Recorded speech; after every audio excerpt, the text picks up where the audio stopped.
Alô, pessoal, aqui é o Oestcast, o podcast da revista Oeste. Meu nome é Dago, meu apelido é Dagomir Marquesi. Hoje nosso convidado é o psicólogo Bayar Galvão. Muito obrigado pelo convite, Dago. Psicólogo e torcedor do Inter. A gente tenta, a gente sofre com uma coisa, mas a gente tenta. Uma coisa de cada vez, né? E aqui comigo a Paula Leal, editora do site da Oeste. Valeu, Dago, muito obrigada pelo convite. É uma honra estar aqui nessa mesa. Estava sentindo falta, já estava com saudades aqui veterana do Oestcast, né? Então muito obrigada pelo convite, obrigada, Bayar, é um prazer. Imagina. A gente primeiro pergunta para o convidado se você assina o Oeste, mas a gente você não assina, né? Eu estou no caminho de... Tá no caminho. Depois dessa entrevista, breve, claro, então... logo depois, eu parei, a internet caiu. Ah, é?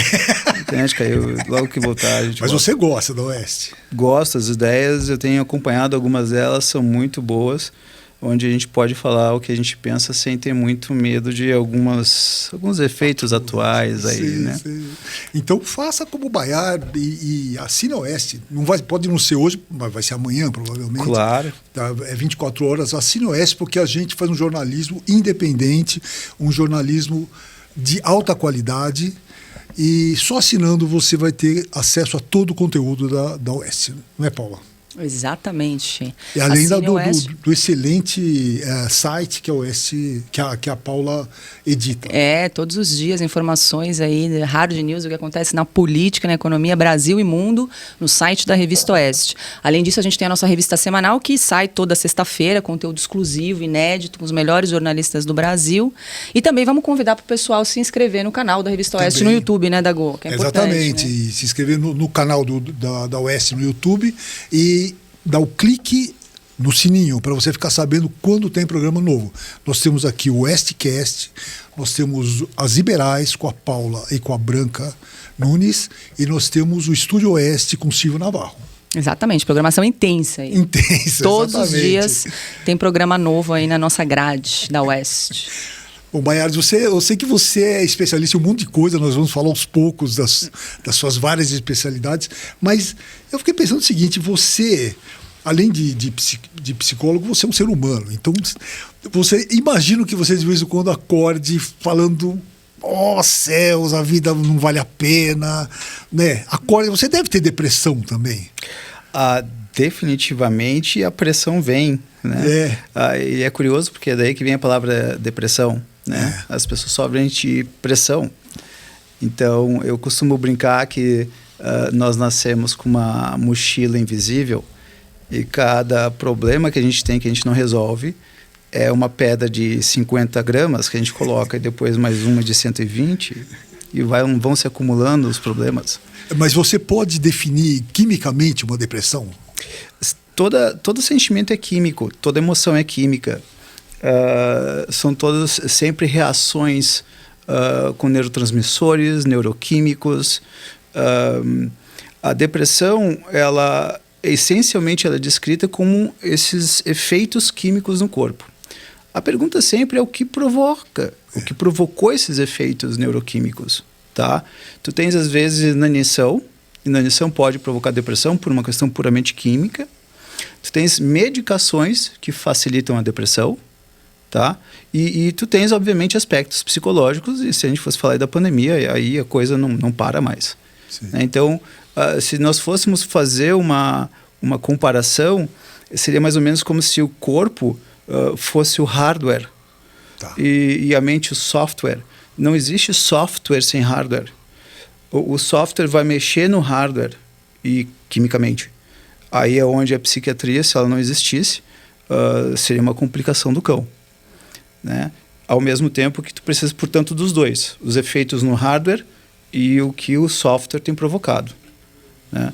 E se nós fôssemos pensar em termos mentais, pandemia, pré-pandemia, agora uma pós-pandemia, aí a coisa vai longe. E acho que uma questão que é sempre importante, né, é o diagnóstico da depressão, sim, né? Como diferenciar uma depressão de uma melancolia, de uma tristeza, né? Como é que é feito isso, Dr. Bayar? Ao longo do tempo, isso tudo vai sempre mudando, tá? Vão mudando os nomes. Agora isso aqui seria uma depressão grave ou ou uma depressão leve? Seria uma distimia ou uma melancolia? E, no fundo, o nome dado muitas vezes não é exatamente o que importa. O que importa na psiquiatria são os neurotransmissores envolvidos nos sentimentos. Então eu estou com um paciente com tristeza. Chamemos de melancolia ou tristeza crônica ou depressão grave. Os neurotransmissores vão ser praticamente sempre os mesmos, independentemente do nome dado. Tá? Então a medicação vai ser um antidepressivo, que, claro, vai sempre sendo desenvolvido. Tá? A ideia de depressão, por exemplo, a distimia, que é um conceito relativamente novo. E o que significa distimia? Distimia é quando o cidadão começa a trabalhar muito e se divertir pouco. Não, olha só, meu.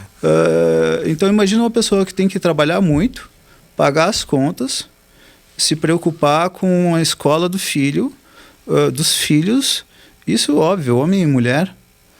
E aí daqui a pouco, ao fazer tudo isso, ele está deixando de ter prazeres na vida. E aí daqui a pouco ele funciona de uma maneira eficiente, só que tu olhas para o rosto do cidadão ou da cidadã e tu não vês ali mais alegria. Tu não vês mais um sorriso fácil. Tu vês alguém que, assim, tá levando. Até que um dia morre. Né? Então, muitas pessoas desenvolvem distimia e antes, às vezes, era visto como melancolia, às vezes até depressão leve, e vão mudando os nomes. E daqui a pouco vão dizer, não, mas não é esse nome. A coisa continua sendo a mesma. A coisa continua sendo. É o cidadão que chegou no momento em que ele cumpre com as responsabilidades, no entanto, não curte mais a vida. Né? E no caso, que para mim, assim, eu sempre pensei nisso como um objetivo. Quando você se diverte com o trabalho, isso equilibra a situação? Sim, que na realidade isso é quase que para algumas pessoas um luxo, né? Nem poucas sempre pessoas possível, podem né? se dar o luxo de fazer o que gostam, né? Eu brinco que a palavra trabalho, né, se a gente fosse ver a origem da palavra trabalho, vem do latim tripalium, que era um instrumento de tortura. É mesmo? Era um instrumento de tortura. O cidadão ficava estendido, amarrado nos punhos e nos pés, deixado ali. Não era crucificado, ele estava vivo, mas ele era torturado. Daí tripalium, daí trabalho. Então eu gosto da ideia de atividade remunerada prazerosa. É uma atividade remunerada prazerosa. Né? E falando um pouco sobre a questão de tratamentos para depressão, que isso também é importante, né? Porque a medicação, ela não corrige, ela mascara muitas vezes. É importante quando a pessoa está numa de crise, né? Está com tendência suicida, ou ela está naquele quarto, a gente já está pensando numa depressão aguda. Aquela, Perfeito, né? perfeito. Então, para sair da crise é importante. Agora, no dia a dia, quais são os tratamentos que existem hoje para as pessoas que estão passando por isso, né? Para evitar ou para sair desse tratamento medicamentoso, que a gente sabe que tem efeitos colaterais a longo prazo, né? Sem menor dúvida. Nós poderíamos diferenciar, assim, talvez 3 pontos, 3 áreas diferentes. A medicação que tu, em grande parte, não vais poder largar, que acaba sendo muito para a linha de esquizofrenia, quadros clínicos mais nesse sentido. Aí tu tens as pessoas que têm, sim, uma tristeza crônica, intensa, que dura muito tempo, com pensamentos suicidas, e que essa pessoa, ao invés de tocar na causa do problema, ela vai dizer, não quero. Não quero. Em grande parte, para essas pessoas, a psiquiatria ela serve como um anestésico emocional. Extremamente importante, extremamente bem-vindo. Tá? A medicação, exato. Uma pessoa que tem pensamento suicida, ela muitas vezes está com uma crise de ansiedade. O que é ansiedade? Ansiedade é um tipo de dor. Então, ela está com dor, ela toma um calmante. O calmante alivia a dor. Um anestésico. É um anestésico emocional, contudo um anestésico. Tem pessoas que não vão querer trabalhar com seus problemas. Elas vão querer se anestesiar até o final da vida. Algumas pessoas vão se anestesiar até o final da vida, fazendo academia 7 dias por semana, 3 horas por dia. Outras trabalhando 16, 17 horas por dia. As pessoas gostam de se distrair dos problemas, das dores delas. E tem pessoas que não vão querer tocar de maneira alguma. Então, no casamento ruim, Eu me lembro de um paciente que eu atendia, ele tinha depressão, uma depressão grave, tendência suicida. Ele veio medicado, indicado, e tinha 2 grandes causas para o problema dele. Um problema era essencialmente no âmbito profissional.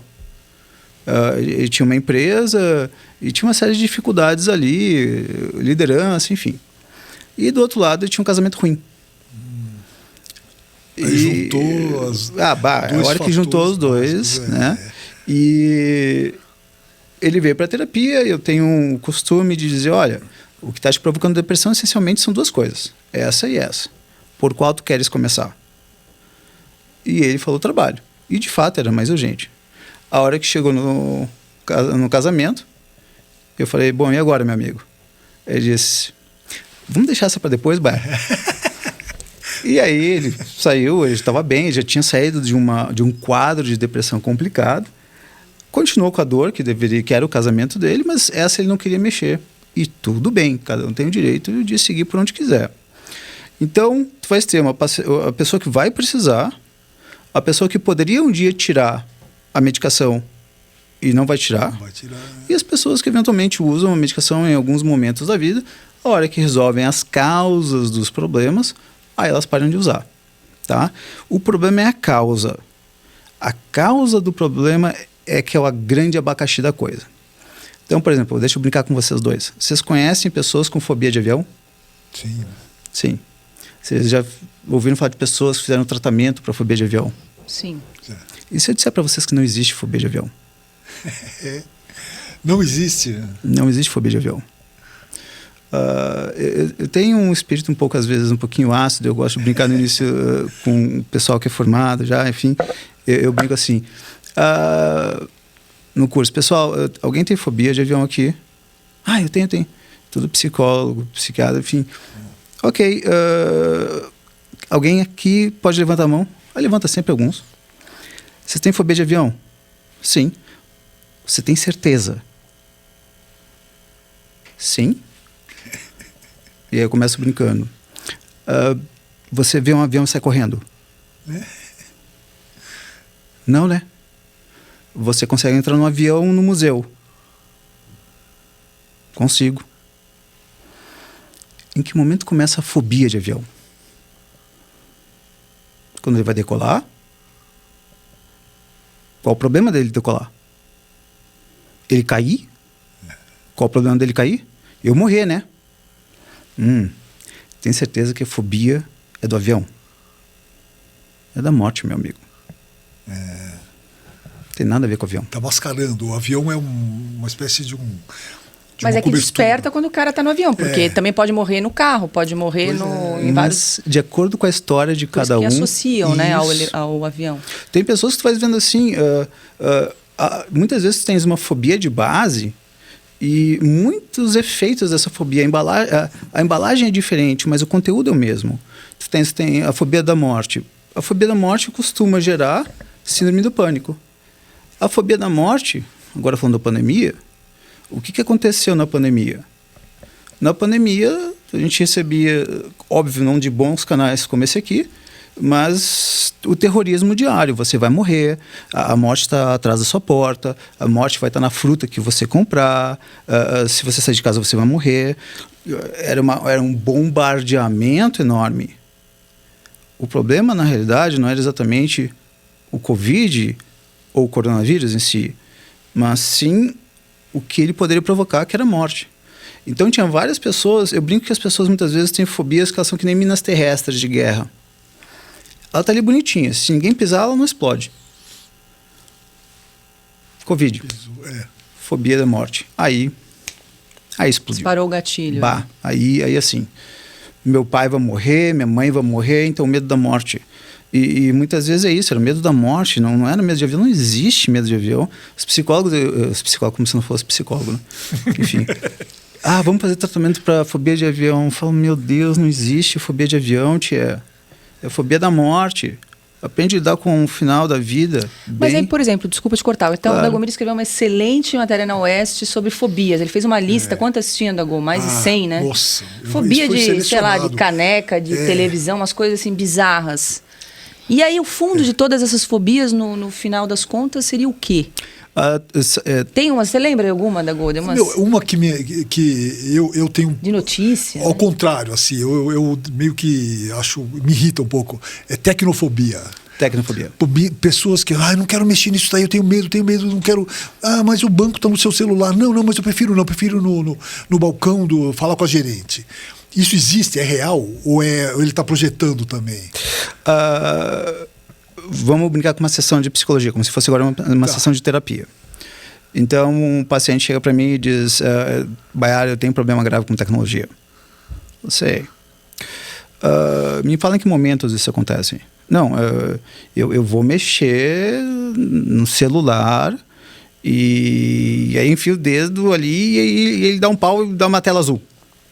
Eu sei, de que maneira isso te incomoda? Não, eu acho que fez alguma coisa errada. Sei. Mais alguma coisa te incomoda além disso? Fiz alguma coisa errada, é do meu emprego, eu não sei se isso vai acabar me levando à demissão. Então, não é a parte tecnológica em si, mas é o medo de errar. O dinheiro sumir, o dinheiro do banco... Pronto. Então, o medo é de perder o dinheiro, não é o medo da... E aí, muitas vezes, o que acontece? Por que tem tantos nomes de fobias? Pois é. Só diferenciar aqui um aspecto muito importante, a diferença entre medo e fobia. Antes do medo e da fobia existe algo chamado dor. O medo é a disposição psíquica de se afastar de uma dor. Então, eu, por exemplo, não sou muito chegado em cobra. Isso que eu ia te perguntar. Eu não sou muito chegado. E você nasceu assim, não teve um trauma, nada? Não, cobrinha, se eu fosse bebê, eu nem sabia que aquilo era uma cobra. É um ser se mexendo, nossa, que legal. E eu ia dar uma dedada. Sei, né? E aí ela dá uma picadinha e eu morro. Né? A gente não nasce com nenhum... a gente não nasce com medo algum genético, não existe isso. Já tentaram colocar isso, mas são erros enormes de compreensão das coisas. O problema não é a cobra, é ela me picar. O problema não é tanta picada em si, mas sim a dor, uma potencial doença, uma potencial amputação, uma potencial morte. Tá. Então não é a cobra em si. Então, na realidade, as pessoas falam de medos, que na realidade esse medo nada mais é do que um meio para um fim. E o medo é do fim, não é daquele meio. Hipocondríacos. Hipocondríacos, no geral, eles têm 2 medos de base. Então, o medo do hipocondríaco qual é? Vou ter uma doença? Tenho que ir no médico. Então, deixa eu ter certeza que eu não tenho uma doença. Deixa eu ter certeza, deixa eu fazer exames, eu tenho que fazer... meu pai morreu de câncer de pulmão. Eu tenho que fazer uma tomo, eu tenho que fazer um raio-x de pulmão. Então, ele quer ter certeza de que não vai ter doença. Não é hipocondria o problema. O problema é o medo da doença. E o medo da morte também, né? Às vezes, aí no caso, é medo da morte. Tem gente que vai dizer para mim, Bayar, eu não tenho medo da morte. Eu tenho medo de passar pelo que meu pai passou. Sim, também é. A hora que vier a morte, né? Exato. A hora que vier a morte vai ser maravilhoso, vai ser um alívio. Mas o sofrimento que eu vi minha mãe passando, esse eu não quero. E já que a gente está falando de morte, a Organização Mundial da Saúde incluiu o luto prolongado, né, no CID, que é aquele rol de classificação de doenças, a partir desse ano, né? Considerou um transtorno psiquiátrico, né? Então, primeiro eu queria saber qual a diferença entre um luto normal, né, e um luto prolongado. Como é que a gente define e diferencia esses dois tipos? A palavra luto vem do latim lugere, que significa sofrimento. Quando a gente fala de luto, no português a gente está acostumando a dizer assim, olha, é referente à morte.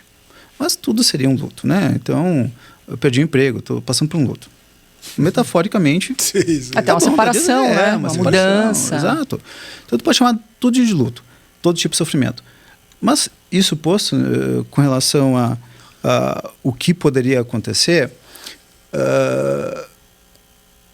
O luto patológico é complicado a diferenciação, porque isso tudo entra em coisas micro ideias. O que é um sofrimento normal da perda de um pai? Sério que vai ter uma discussão dessas assim? Porque não tem mensuração objetiva disso. Não tem. Eu me lembro de um paciente que atendi, ele tinha cerca de 60 e poucos anos, ele tinha perdido a mãe, ele olha para mim, começa a chorar e diz, eu perdi minha mãe. Tá bom. E ele começa a chorar copiosamente. Eu espero ele parar de chorar. Ele para de chorar e eu falo, bom, o que é que está passando na tua cabeça que está trazendo essas lágrimas? E ele diz, eu sinto nada. E eu falo, sei.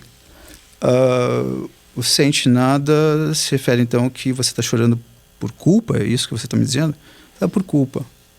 E ele continua a chorar agora. E aí eu pergunto, bom, mas a sua mãe era amável? Aí ele, não todas as mães são amáveis. Né? Então, primeiro, o que seria um luto normal de uma mãe não amável? Todas as mães são amáveis. Bom, então, boa sorte, você teve uma boa mãe. Pode ter certeza que não foram todas as mães que foram assim, né? E definitivamente você conheceu poucas mães.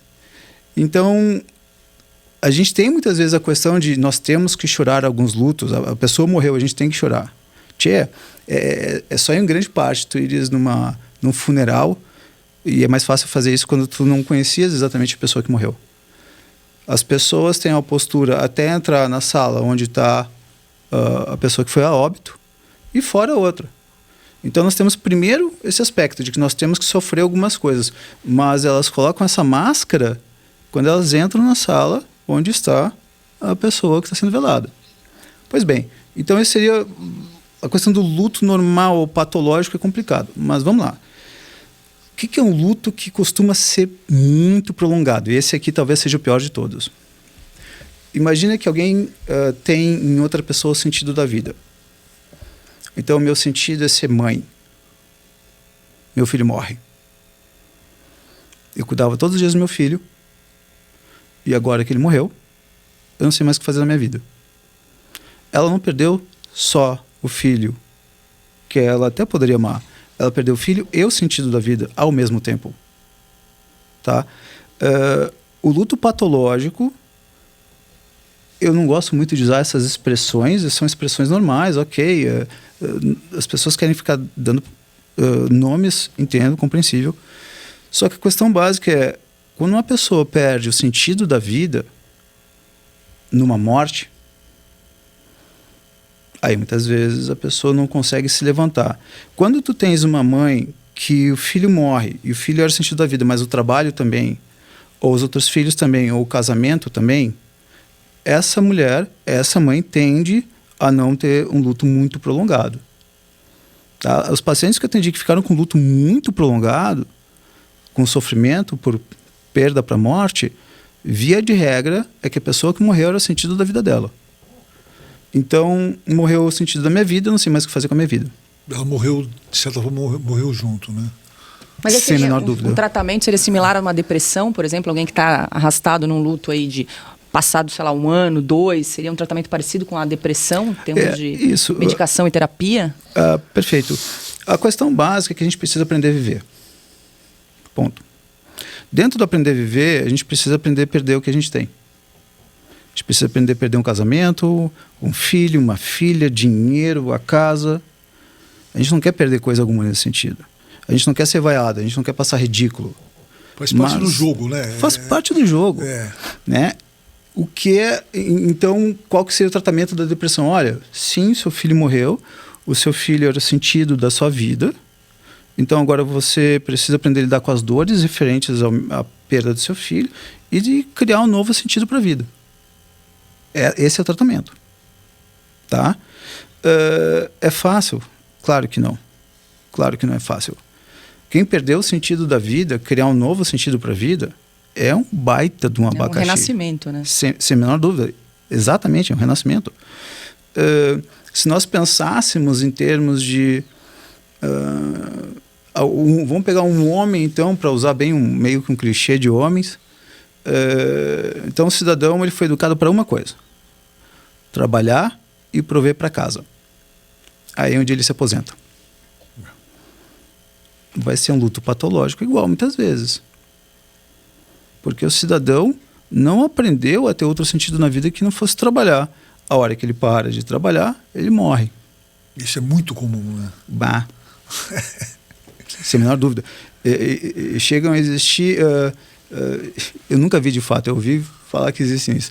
Cursos para te se aposentar. Então, tu vai te aposentar no ano seguinte, deixa começar o ano... uma adaptação, assim? Mas é uma mudança. Imagina, agora eu vou viver de férias. Como assim eu vou viver de férias? Mas o que me dava sentido para a vida era justamente o meu trabalho. Tu vai me tirar o meu trabalho, eu não sei mais o que fazer na minha vida. Tu vai me tirar meu filho, aí eu vou ter o tal do síndrome do ninho vazio. É a mulher que cresceu dizendo que eu quero ser mãe, ela tem mãe, os filhos crescem, os filhos saem de casa e ela fala, e agora? Eu quero netos. Aí ela começa a dizer, vem cá, filha. Quando é que tu vai engravidar?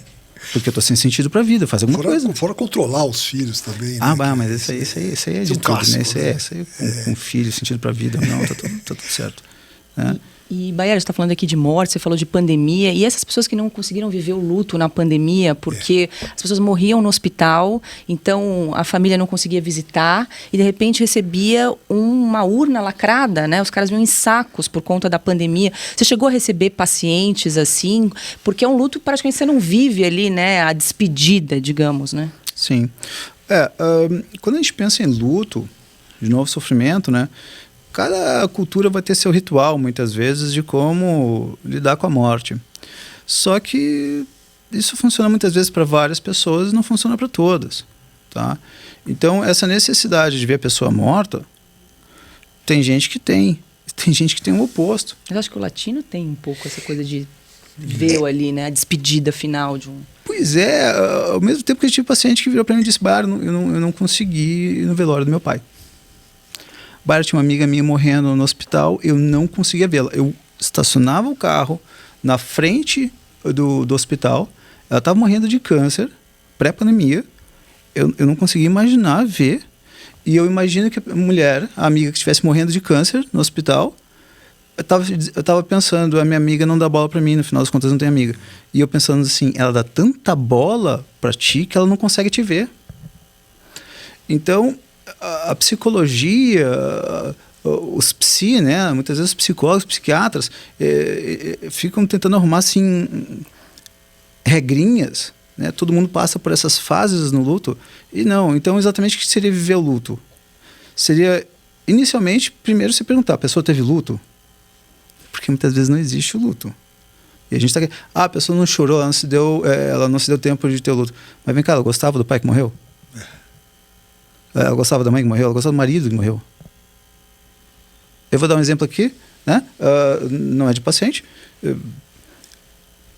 Quando o cidadão com quem ela estava casada há 40 anos morreu, 2 semanas depois ela rejuvenesceu uns 20. Alívio.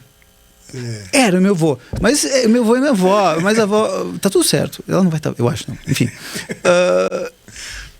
Eu amava ele. Só que não era exatamente um casamento super feliz. Não era um casamento ruim, não tinha violência. Era um casamento insípido. De complementação. Ele morreu.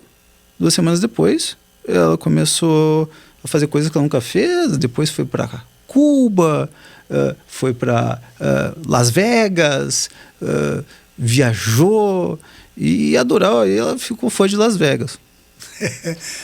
Ela nunca tinha feito nada disso. Hoje ela está com 97. E socialmente pega mal, né?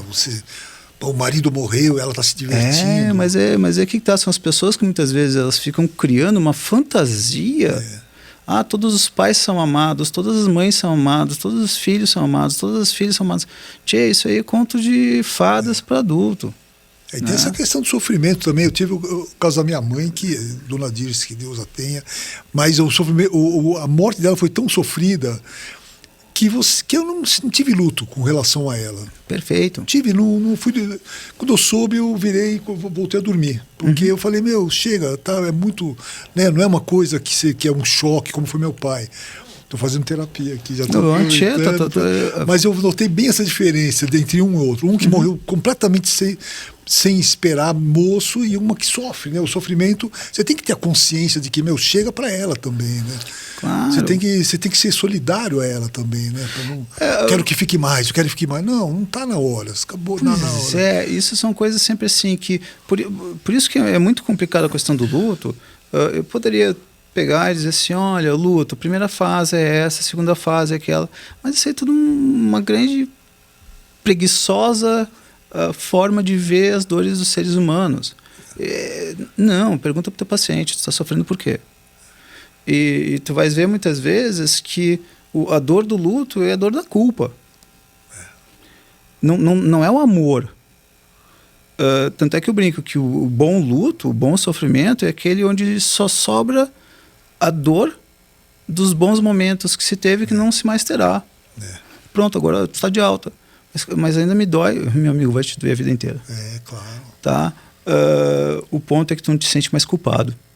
Tu não te sentes mais culpado pela morte de tua mãe, porque tu deveria ter feito alguma coisa a mais pela tua mãe que tu não fizeste, algum médico a mais, ou pronto. Toda vez que tu pensares em coisas legais, que tu lembrares do teu pai, da tua mãe, do teu amigo, da tua amiga, tu vai chorar. E chora e beba comemorando a vida dele. Não o fim, mas a vida até o fim. Então, a questão do luto, muitas vezes, que vem, e esse é um aspecto muito importante, o luto com a culpa. Eu mesmo de uma paciente que eu atendi, que o filho tinha sido atropelado, ela morreu. Perdão, o garoto morreu. E ela estava sofrendo muito. E o sofrimento dela, essencialmente, era pela culpa. Pela culpa de que, várias vezes, enquanto ela estava trabalhando, o guri vinha querer atenção e carinho, e ela dizia, não, eu estou trabalhando.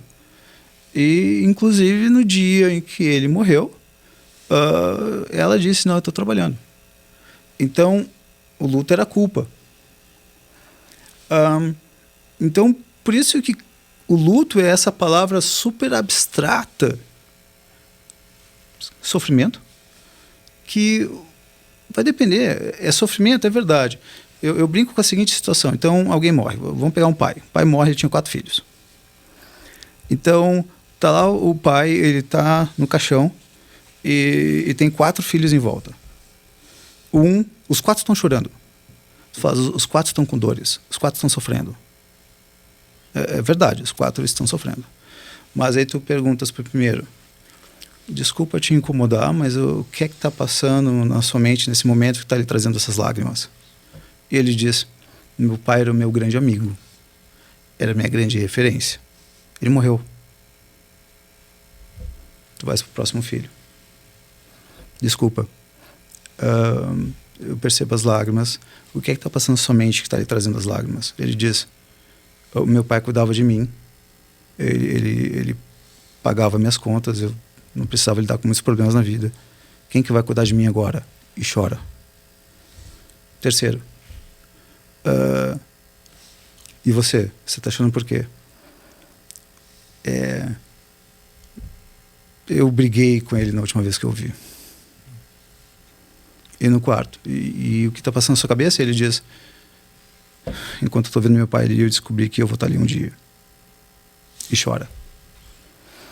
São razões totalmente diferentes, né? Tudo sofrimento. Tudo luto. Como é que tu tratas o luto? Tratando a causa do luto. Num, ele perdeu o grande amigo, a grande referência. No outro, ele perdeu alguém que cuidava da vida dele. No outro, ele acabou sofrendo por causa da culpa. E no outro, descobriu que ele vai morrer um dia. E às vezes são os 4 num só. Porque uma pessoa pode ter esses 4. Pode ter os 4. Mas é o medo de voar, no fundo, né? Exatamente. Você está vendo adiante, está sofrendo por uma razão. Exato. Quem está morto não tem mais problema. É verdade. Os que ficaram é que tem problema. E essa época de pandemia deve ter sido além da tristeza da situação, não só da pandemia, como fica em casa, neurose. Pois Rede eu ia Globo. perguntar, quem mais te procurou assim nesse período da pandemia? Quais eram as queixas mais recorrentes aí? É difícil saber qual que não era. Tinha de tudo. Tinha medos financeiros, tinha já o luto mesmo por conta da morte de alguém na família. Tinha pessoas que estavam simplesmente, absolutamente ansiosas com a possibilidade delas morrerem. Então agora eu posso morrer a qualquer momento, o meu marido pode morrer a qualquer momento, o meu filho, minha filha. Então, ansiedades para tudo que é lado. As pessoas foram quarentenadas, por assim dizer. Aí a gente teve uma outra fonte de problema. Tem pessoas que vão ter prazeres fora de casa. Indo num bar, vendo os amigos, a vida social, clube. Essas pessoas, de repente, tu cortaste todas as fontes de prazer. Agora, tu cortas as fontes de prazer, que muitas vezes são as nossas fugas, as nossas válvulas de escape, e agora tu faz a pessoa ficar num local sem prazeres, em que ela começa a ficar irritadiça, ela começa a eventualmente ter que lidar com a possibilidade de morte, não vê mais os amigos, vai que o filho morra e talvez ela perca o emprego, e aí isso em todos os níveis sociais, todos os níveis sociais. Teve gente que era rico, que entrou na pandemia, perdeu, né? E tinha gente que tinha pouco e perdeu o pouco que tinha. Então, a pandemia foi um verdadeiro contexto de múltiplos efeitos colaterais negativos. Tem aqueles que diziam, né, e disseram, a minha relação dentro de casa mudou. Que bom, faz parte dos poucos que mudou e para melhor. A maioria mudou para pior. Então, medo da morte, medo de contrair o vírus, medo de contrair o vírus e morrer, medo de contrair o vírus e passar para o vô ou para a avó. Aí tinha aqueles casos, né? Não, então a neta fez um aniversário, era só a família, mas a neta estava infectada e os outros não estavam, e o vô e a avó morreram, então de alguma forma ela era culpada. As pessoas, nossa, então não posso mais ver mais meu vô, minha avó. Foi um massacre emocional que algumas pessoas ficaram por 1 ano e meio, 2 anos, praticamente numa solitária. E tiveram pessoas que ficaram sozinhas dentro dos seus apartamentos, de fato. Eu não vou ver meu avô porque eu posso matá-la. Eu posso matá-lo. Falei, tá. Então, a quantidade de efeitos emocionais da pandemia em cada uma das pessoas está longe de ter acabado.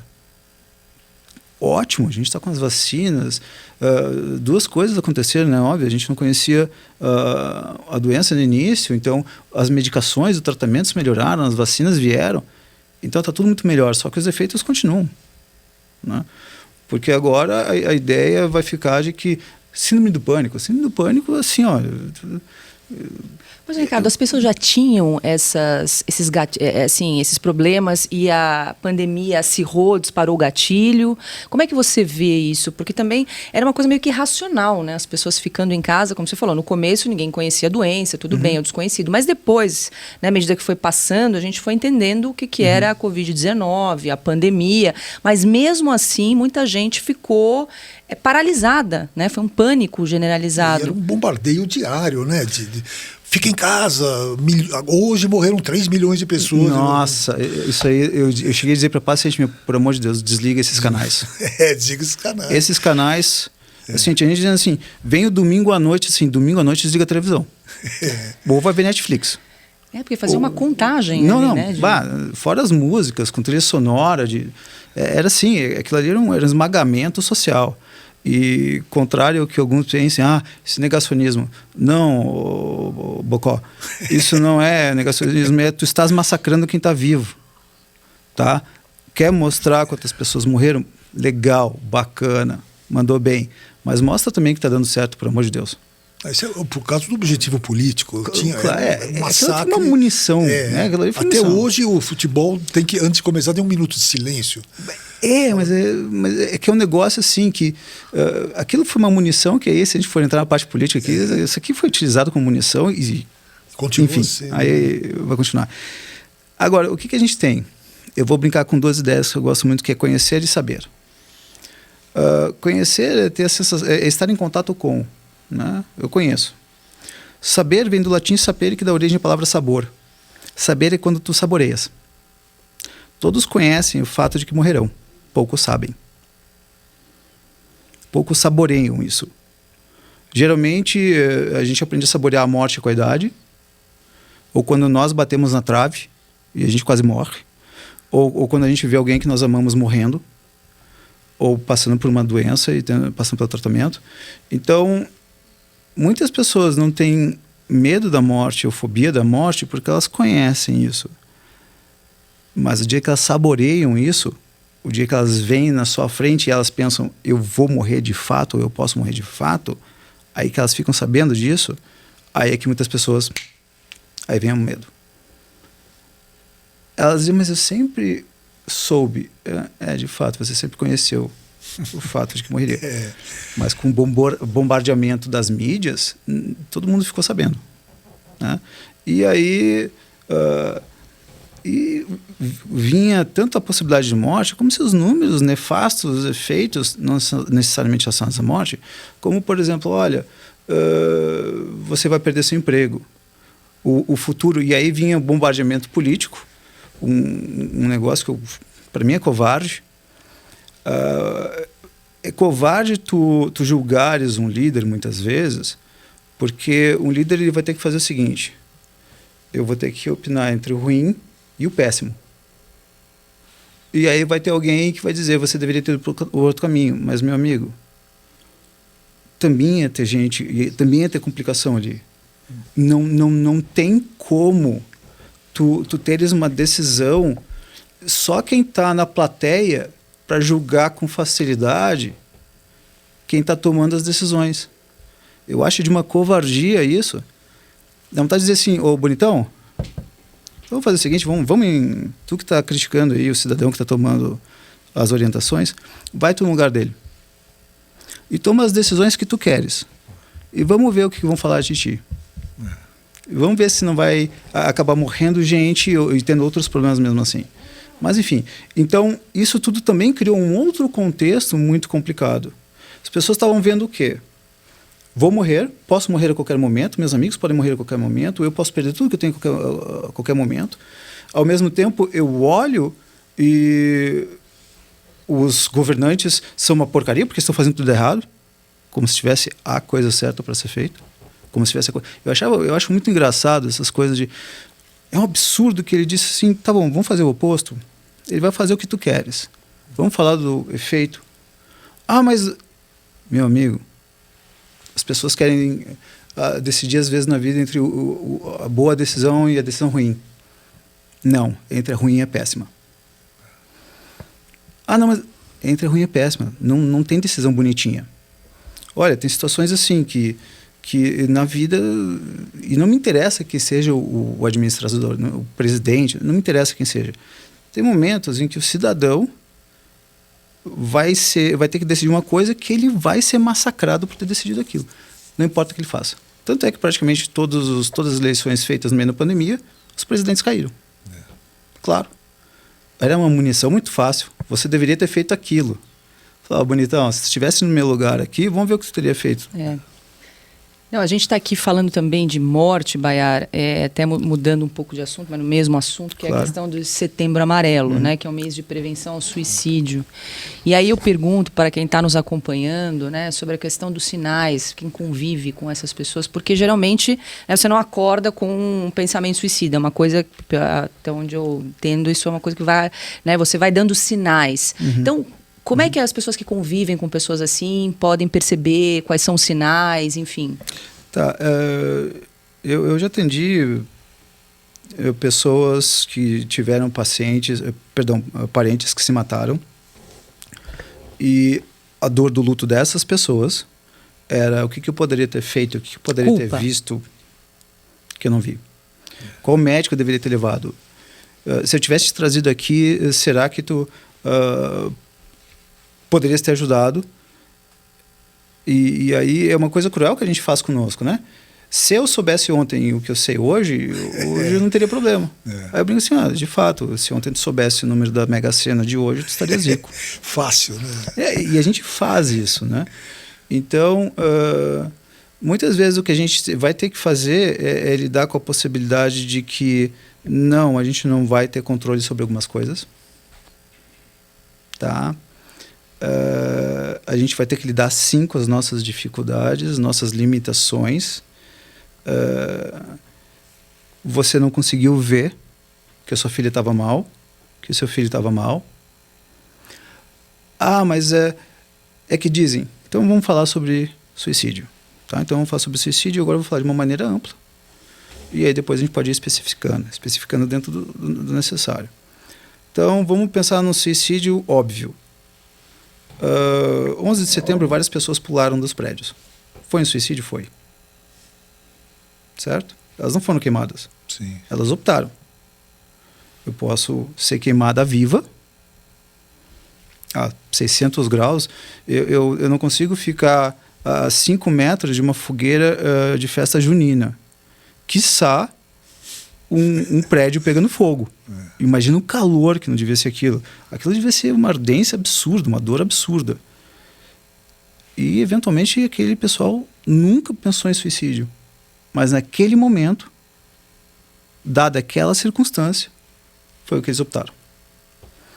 Então, tu vês que, muitas vezes, tu pode ter uma crise brutal de ansiedade, uma crise brutal de tristeza, antes, às vezes, podendo ter sido prevista e, às vezes, não. Tá?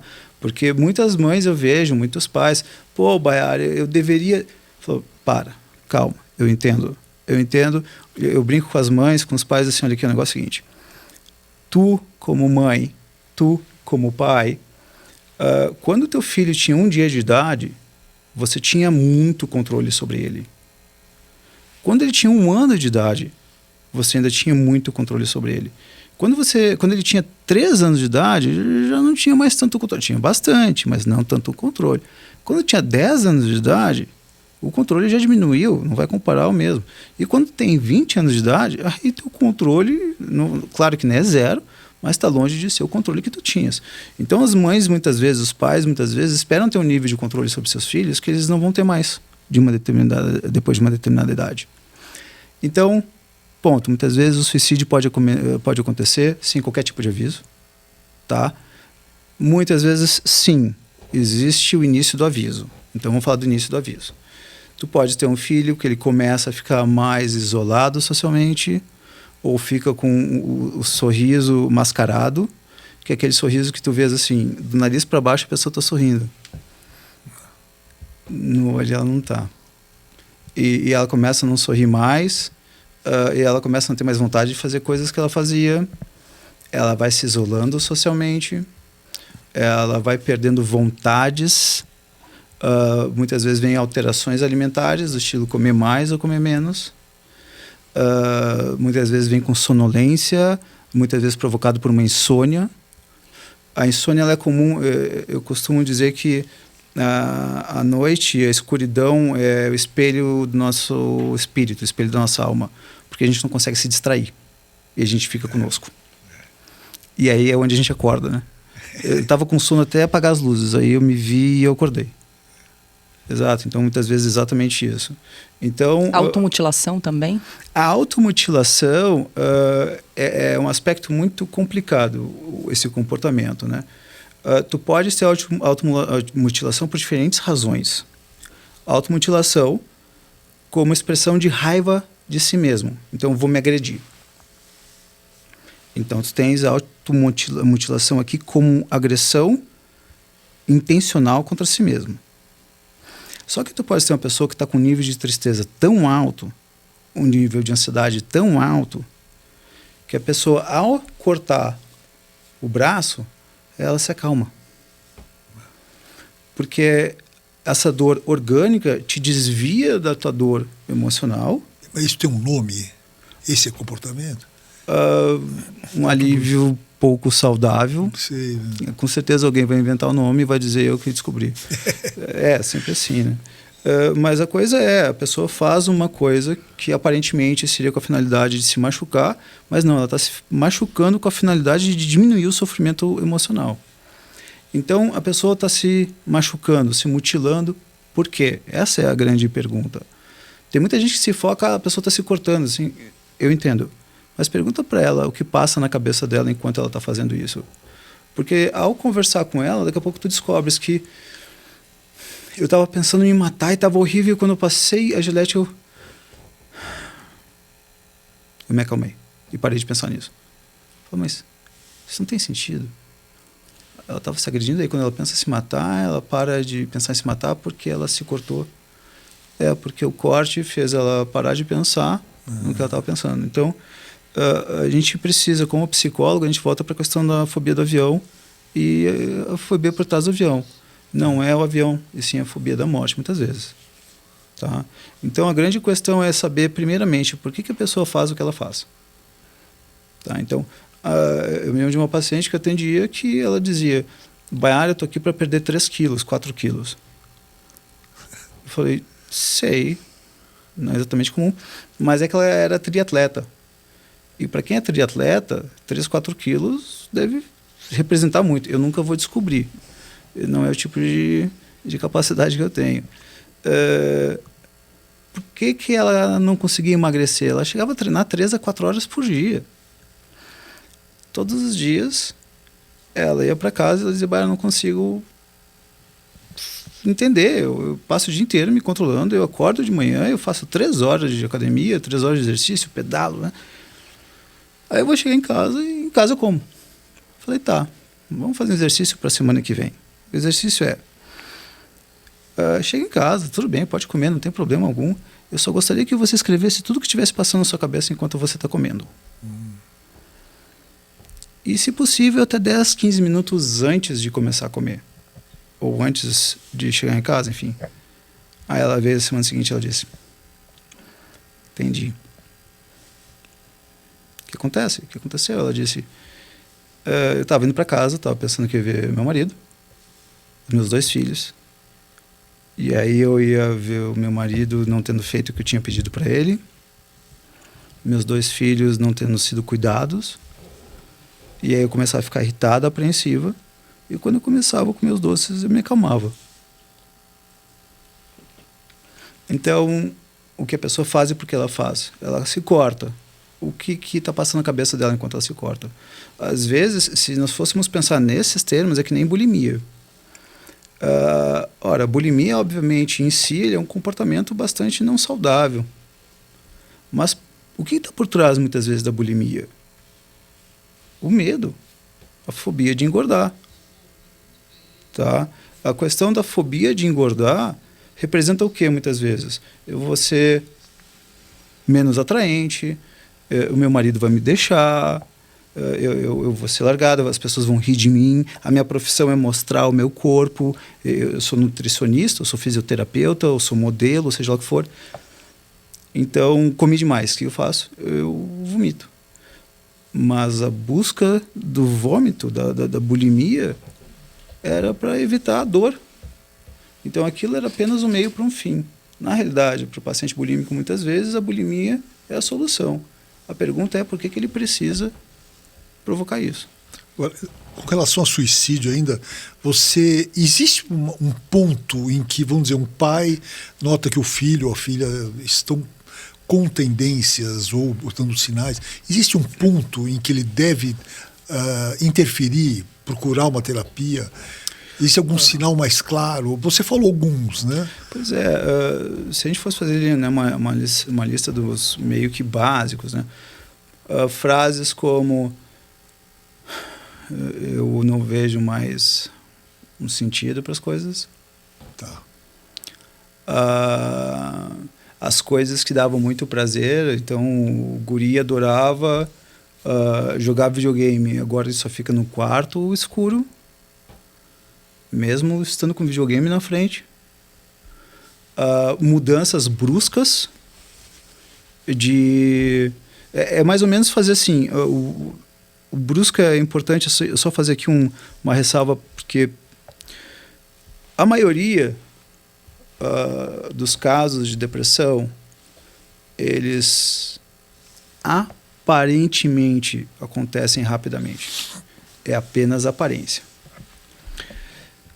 Vamos pensar aqui nós. Eu costumo brincar que a gente busca felicidade até os 30, depois a gente começa a buscar conforto. Né? Deixa eu buscar sossego, segurança, porque a vida vai pesando. Claro, 30 é um número mais ou menos arbitrário. Então a gente está lá, faculdade, 24, 25 anos, legal, vamos para as festas, tranquilo, nosso negócio é curtir. Poucas pessoas vão ter com 24, 25 filhos e afins, não vai ter muitas vezes os pesos dos boletos, e aí de repente as pessoas casam depois, e aí depois de casar elas têm filhos e estão pagando financiamento, e a vida vai pesando. E aí as pessoas vão perdendo aos poucos o que dá vontade de viver, que é o prazer. E aí, daqui a pouco, ela começa a ter mais problemas. Então, vai acontecendo tudo gradualmente. Se nós fôssemos pegar raras pessoas... A gente pensa muito, né? Isso é muito colocado em filmes, completamente erroneamente. Que, de repente, acontece um trauma e a pessoa fica mal. Não, tia. É uma coisa gradual. Tu quase não percebe. Quase não percebe. Então, tem um filme chamado Druk. Não sei se vocês já assistiram, mas se vocês quiserem... É um filme que tem um quê pequeno de comédia, mas muito de profundidade. Que é exatamente essa situação. Então, tu tens ali um grupo de 4 amigos, de 45 a 60, mais ou menos, e que eles são todos meio que distímicos. Eles estão todos meio que na vida fazendo o que eles têm que fazer, são professores. É aquele experimento com álcool? Com álcool. Sim. É ótimo. Sim, vi. É dinamarquês, claro, eu acho. A gente não está defendendo o alcoolismo. Claro. Né? Não é o álcool. Né? Sim. Né? Mas ali tu vês no filme uma situação onde eles ficaram sobrecarregados com as responsabilidades da vida, a vida parou de ter graça. E todo mundo foi levando a vida. E tem uma hora que ele vira para a mulher dele, para a esposa dele, e diz assim: eu me tornei um homem sem graça? E ela diz sim. Né? Ali tu tens uma depressão construída? Não. Mas tu tens um cidadão que ele foi perdendo. Então, muitas vezes a depressão é assim, ela vai acontecendo. Vai perdendo os prazeres, vai aumentando os pesos da vida. Aí daqui a pouco vem uma coisa que parece... Agora vem uma demissão e aí então ele se matou. Nossa, ele se matou por causa da demissão. Não, meu amigo. Agora, a pessoa precisa querer buscar ajuda, né? Mas, imagino, se o pai forçar, levar para um psicólogo, para o psiquiatra, né? Encontrar numa situação dessa o filho, tem eficácia um tratamento assim, se a pessoa vai contra a vontade? Olha, tudo depende em grande parte do quanto que a pessoa está disposta a se perguntar: será que eu estou fazendo bom uso da minha vida? Será que meu pai não está certo? Minha mãe não está certa? Será que minha esposa não está certa? Meu marido não está certo? Muitas vezes a gente não percebe, mas a gente está vivendo mal. Que é exatamente o filme Druk, que chega no cidadão e diz assim: eu me tornei um homem chato? Sim, você se tornou um homem chato, não foi da noite para o dia. Se tornou um cidadão chato ao longo dos anos. Né? Então, às vezes, tu precisas, eu acho absolutamente importante dar o toque, dizer: olha, eu estou te vendo triste. Cadê aquele Godot que eu conheci de 10 anos atrás, 5 anos atrás? Cadê, meu? Cadê aquele teu sorriso fácil? O que aconteceu? O que está acontecendo? Cara, procura ajuda. Só que muitas vezes aí a pessoa pode dizer: nem eu tinha percebido. Porque muitas vezes a pessoa está vivendo mal e não percebe. Porque eu brinco que a pior vida é a vida 4.5. 4.5 é um terror. É que nem um relacionamento 4.5. O relacionamento 4.5 é aquele que, assim, quando tu ameaça acabar, ele melhora. 5.0, 5.5, 6.0, 6.0, 6.0, 5.5, 5.5, 5.0, 4.5. E os casamentos que duram 30 anos, 40 anos, muitas vezes podem ser 4.5. O casamento que é nível 2, de tão ruim que ele acaba. O 4.5 ele se estende. E quando vai separar, diz assim: nada, tão trabalho se separar, né? Então, aprender a observar a si mesmo. Que nota tu darias hoje para tua vida? Que nota tu darias hoje para o teu casamento? Que nota tu darias hoje para tua profissão? Que nota tu darias hoje para tua interação social? Que nota tu darias hoje para tua vida, para o teu sono? Que nota tu darias hoje para o homem, para a mulher que tu te tornastes? O quanto que tu te consideras uma pessoa leve, o quanto tu te consideras uma pessoa irritada. Ora, todas as empresas fazem um fechamento bimestral, vamos ver como é que foi os últimos 2 meses, mensal. Balanço, né? A gente deveria fazer a mesma coisa na vida. Igual. É simples. O problema é que dói. Né? Dói, assim, então eu acabei de descobrir que, de fato, meu marido não me quer mais, a minha esposa não me quer mais, o meu filho... E agora o que eu vou fazer? Eu vou tomar antidepressivo só. E não resolve o problema, né? Muitas vezes não é isso. E tudo bem, todos têm direito de decidir como querem viver, sem a menor dúvida. O problema é que muitas vezes as pessoas estão adoecendo e elas não percebem. Deixando claro uma coisa, a palavra doença vem do latim dolente, que significa dor. Elas estão tendo dores, elas estão sofrendo, elas não percebem. E você percebe um aumento na procura de casos de pessoas com tendência a suicídio, pessoas que perderam parentes nos últimos tempos? Muitas vezes tu tens assim, a tendência suicida acaba sendo um aspecto, né? E tu tens outro aspecto que seria a tendência suicida. Então, perder alguém para a morte e a tendência suicida. Tão correlacionadas em grande parte com a pandemia, o suicídio de alguém que tu amas ou de alguém que tu conheces é uma dor. O quanto que essa dor pode agravar outras dores que tu já tinhas, aumentando a possibilidade de pensamento suicida próprio, aí sim é um negócio que precisa ser pensado. Tá? Não é incomum, por exemplo, e isso é uma conversa muito importante, até onde divulgar dados de suicídio. Quando é colocado fulano se matou, muitas pessoas que estavam em vias de cometer o ato podem cometer o ato em seguida. Tá? Tem um seriado que foi... A ideia foi absolutamente brilhante do seriado, mas mal abordado. Teve efeitos bons e teve efeitos ruins, mas enfim. Chamado 13 Razões Por Quê. Né? Da fita, que ela deixava fita. Isso. Eles pegaram muito bem no problema, mas não na solução. Tá? Mas você acha que falar mais sobre isso? São duas coisas, sem a menor dúvida, é preciso falar.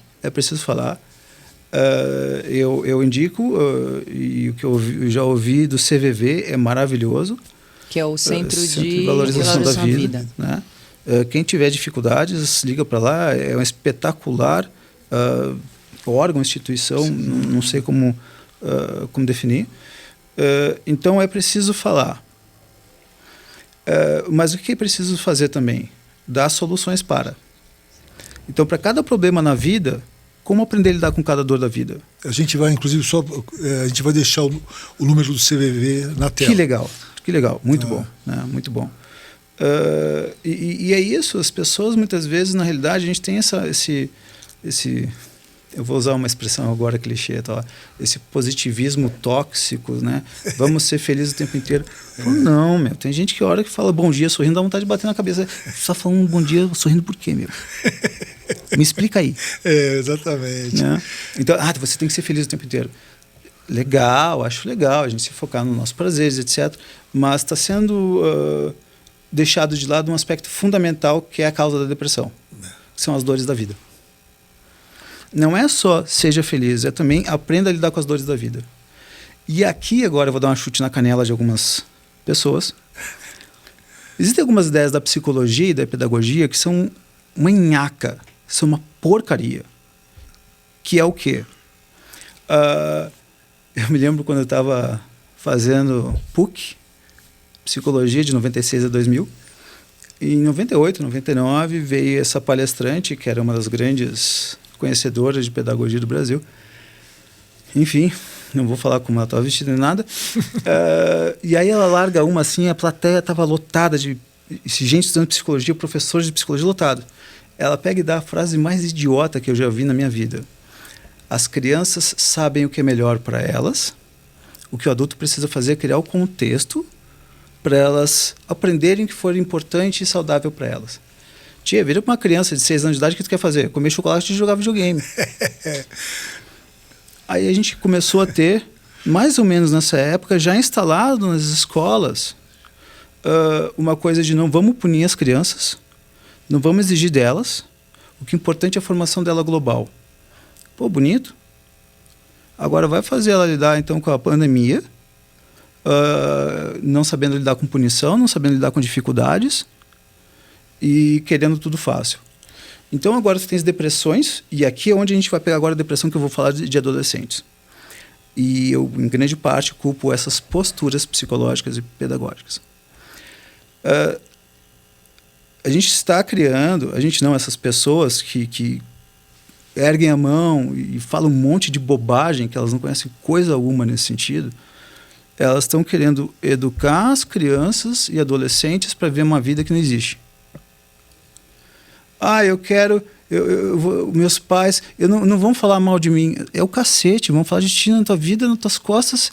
Podem não falar mais na tua frente, porque agora pode ser processado, porque tu não tem câmera. Mas, meu amigo, tu vai ter que aprender a lidar com dores. Tu vai ser demitido. Alberto, tu és demitido? Eu sou demitido todas as semanas. Tem paciente que olha pra minha cara e diz, cara chato, meu. Fui demitido, ele não volta mais. Eu não tenho um chefe, eu tenho vários chefes. Então, a gente precisa aprender a lidar com as dores. E isso tudo foi extirpado da escola. Exemplo, não tinha uma guria de tantos anos de idade, faculdade de medicina, que não conseguia lidar com as exigências da faculdade. Ela dizia, mas... Eu falei bom, estágio, estudo... Estágio? Estágio. Um estágio com estudo? Estágio com estudo. É algo comum, é importante. Mas eu não aguento. Aí vem a realidade. Então fica esse bando de... Esses são os momentos que eu tenho que respirar fundo, esse bando de pseudo-intelectuais, né, falando sobre grandes cartilhas pedagógicas. Você, seus imbecis, vai conversar com o pessoal que está tendo essa formação e tendo que lidar com a vida como ela é. Eles estão se arrebentando todos.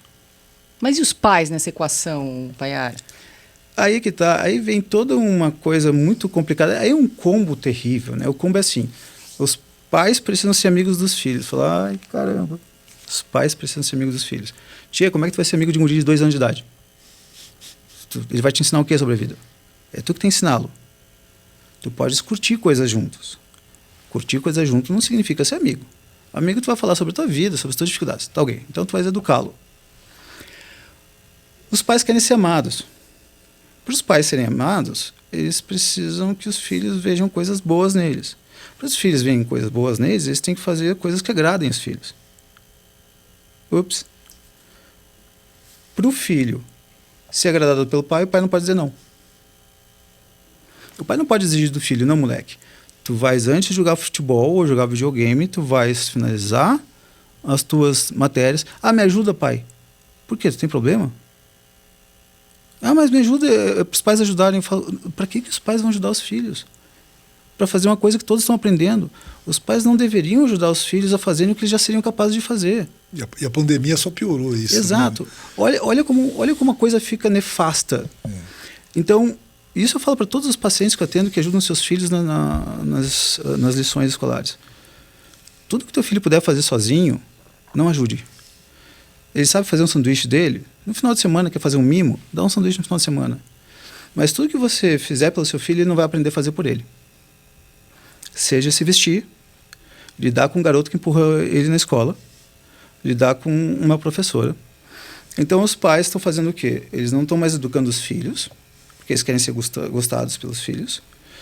E, ora, eu não era um cidadão que frequentava muito a diretoria quando eu era criança. Não era exatamente dos mais, chamemos de bonzinhos. Mas se eu chegasse em casa dizendo, mãe, fui para a diretoria, ela fala, o que tu fizeste? Hoje? Mãe, fui para a diretoria, calma aí que eu vou falar com a tua diretora. O que é isso que você está chamando meu filho na diretora? Que coisa absurda. Então agora, antes a criança era responsabilizada por ela. Agora os pais estão responsabilizando a escola de fazer coisas erradas com o filho, que no fundo estava gritando em sala de aula, e por isso a tia chamou atenção, o professor chamou atenção, que agora não pode mais chamar atenção, porque se ela chamar atenção, ela pode ser demitida, porque vai perder um aluno. Então tu tiraste dos pais a responsabilidade, tu tiraste das crianças a responsabilidade. Quem tem responsabilidade da criança ir bem na escola é a escola. Coisa louca. Agora, desculpe interromper, claro. Você encaixa nessa visão também, nessa situação, o fanatismo político? A culpa não é minha, a culpa é do sistema, a culpa é do ditador, do fascista. Quando você tira a culpa de tudo que você faz, você não tem responsabilidade de nada. A culpa é do grande, né, o líder, o genocida, a culpa é do genocida. Isso não é também e essa forma também de nada, você não tem responsabilidade de nada, você é fruto de um sistema que está errado, que precisa ser mudado. Tem a ver, não ficou adulto também esse papo, essa mesma... Isso eu chamo de... eu chamo de uma coisa que não posso mais chamar hoje em dia. Aqui pode. Aqui pode. Aqui está liberado. Eu vou chamar assim, a infertilização do adulto. Você a reprodução ou o efeito da sua educação. Tá? Então, você, na realidade, é refém do seu passado. Você é refém do seu sistema. O estuprador, ele foi estuprado quando criança, o que às vezes acontece, infelizmente. Então, ele precisa ser tratado. Por um lado, tratado e afastado da sociedade. Não é do estilo ser preso, ser ressocializado, e muitas vezes não tem tratamento, não tem solução, tia. Não tem que voltar para a sociedade. Então, na psicologia, tu tens linhas da psicologia e da pedagogia, eu não estou querendo dar nomes aos bois, linhas, então eu fico isento, assim, eu não falei de ninguém. Psicologia, eu tenho direito de falar porque eu sou psicólogo. Mas tens linhas da psicologia que o nível de infertilidade proposto nas suas abordagens é brutal. Por exemplo, então... por que eu não gosto disso? Por que você tem esse problema? Porque você, quando era criança, sua mãe fez isso. A sua mãe não te deu carinho. Umas imbecilidades assim, que isso aqui é Harry Potter, meu. Mas tu está dizendo literalmente, os seus sentimentos não são da sua responsabilidade. Aí tu tem umas outras posturas da psicologia que dizem assim, nós somos apenas a reverberação do que nós vivenciamos no nosso contexto sócio-histórico, psicossocial. Vai tomar banho, tchê. Vai aprender a ser fértil. Ser fértil. Tem até, eu me lembrei que tem uma piadinha que diz que Deus não pode fazer terapia porque não tem pai nem mãe para culpar, né? Pois é, ele precisa de muita terapia para lidar com tudo que está vendo, né? A culpa do capitalismo. Mas isso é uma coisa que me incomoda muito nessa cultura, em posturas brasileiras da cultura, não todas, obviamente, onde nós precisamos ser cuidados que nem ovelhinhas. Agora eu vou falar uma coisa que o pessoal vai adorar, assim, o pessoal está dizendo, esse cara, ele é meio estranho, ele é daquela postura política X, né? O meu avô chamava Baiara, era militar, ele era general 4 estrelas. Então, é isso, agora tá explicando, fascista, né? E meu bisavô era coronel, viu do outro lado. Não. Nós precisamos aprender a ser responsáveis por nós mesmos. É isso que linhas políticas, que sim, elas estão instaladas naqueles que formam aqueles que vão formar. Então, tu vês, na psicologia e na pedagogia, um moralismo onde as pessoas têm que ser cuidadinhas pelo Estado, as pessoas têm que ser cuidadinhas pela escola. Não, nada contra. Mas as pessoas têm que aprender a lutar. Vão aprender a lutar. Né? E quando tu colocas a coisa como sendo todos têm que ser cuidados, tu torna as pessoas inférteis, passivas frente às próprias vidas, com teorias intelectuais completamente erradas nas suas fundamentações. Então, sim, vem tudo uma série de ideias juntas, né?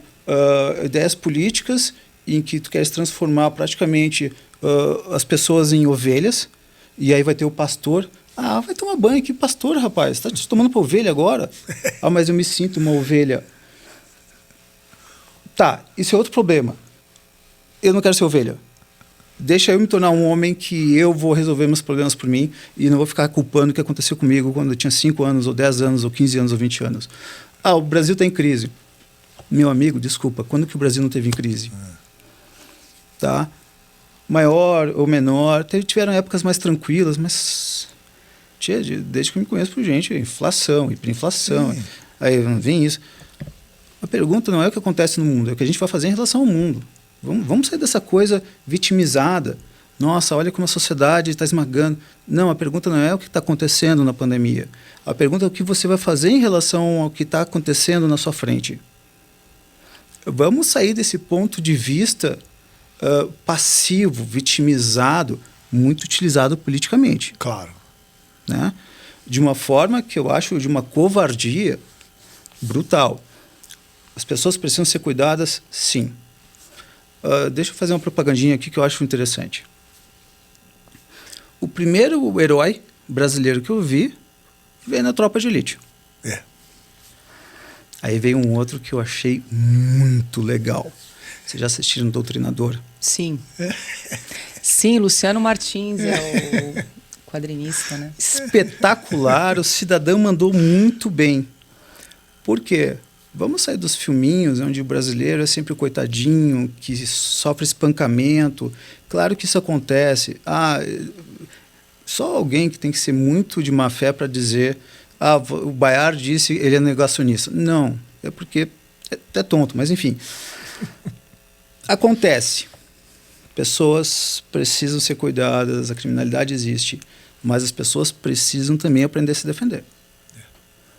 Né? Bayard, então tu és a favor das armas? Eu tenho arma. Tenho casa. Tenho. Nossa, então por isso... Tchê, eu não vou ficar esperando a polícia chegar na minha casa se eu estiver num lugar que tem assalto a cada tanto tempo. Carrego ela? Não carrego. Mas em casa, se os cidadãos entrar, é bom ele estar pronto para não sair. Então, nossa, então você é a favor da violência? Não, sou a favor da autodefesa, tia. Tu tá com os teus filhos, tu tá com a tua mulher, tu vai deixar o cara que andar com arma pela tua casa? Que coisa louca. Né? E isso tem que ser muito nefasto para propor que os assaltantes, que não vão comprar armas legais, claro que às vezes até podem comprar, mas não vai ser o comum, que esse cidadão possa ser armado e tu não. Eu não sei como é que a gente está de tempo aí, Dagô, porque você apresentou o nosso convidado aqui, queria mudar um pouquinho de assunto, e realmente o currículo dele é vasto, né? E eu li que ele é também hipnoterapeuta. Então, queria entrar um pouquinho, eu não sei se a gente tem tempo para isso, mas vamos lá. E o que faz exatamente um hipnoterapeuta? A palavra hipnose ela foi muito mal utilizada ao longo do tempo e se remete essencialmente a fenômenos psíquicos, tá? A hipnoterapia é o uso de fenômenos psíquicos no processo da psicoterapia. O que é a psicoterapia em última análise? É aprender a lidar bem com os sofrimentos que a pessoa está passando. Tá? Então, por exemplo, eu atendi um paciente uma vez, ele tinha cerca de 72 anos de idade.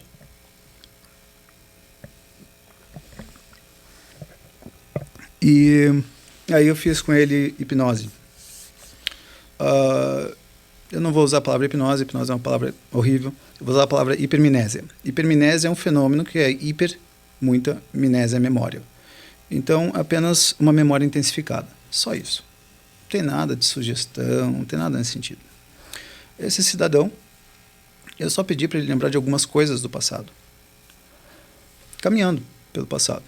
72 anos de idade, tem bastante história. E em determinado momento ele começa a chorar muito na indução. Eu não estou sugestionando coisa alguma, estou literalmente pedindo para ele lembrar. Eu deixo ele chorar porque não era um choro de dor, era um choro mais de alívio, de tranquilidade. E aí depois ele volta e pergunta: o que aconteceu? Ele disse: eu entendi que meu pai me amava. Eu não tinha falado coisa alguma de pai. Falei: o que aconteceu para te descobrir isso? Ele disse: eu descobri que meu pai me deu uma bicicleta vermelha quando eu tinha 11 anos de idade.